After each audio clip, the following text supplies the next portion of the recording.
send the subpoenas to the personalities na may mga naging contact sa Senator. Sir, ilan? Hindi ko alam yung eksakto. We are sending subpoenas already. Yung mga huling nakasama niya, will issue subpoena. Of course, we're contemplating an issue subpoena to his wife also.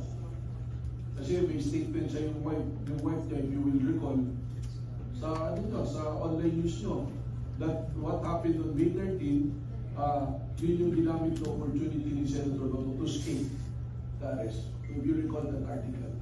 Si Senator Robin is already been, there's a case filed by CIDG. So we have to check if it's necessary for us to issue a subpoena to him kasi it's already a subject of a case before the prosecution.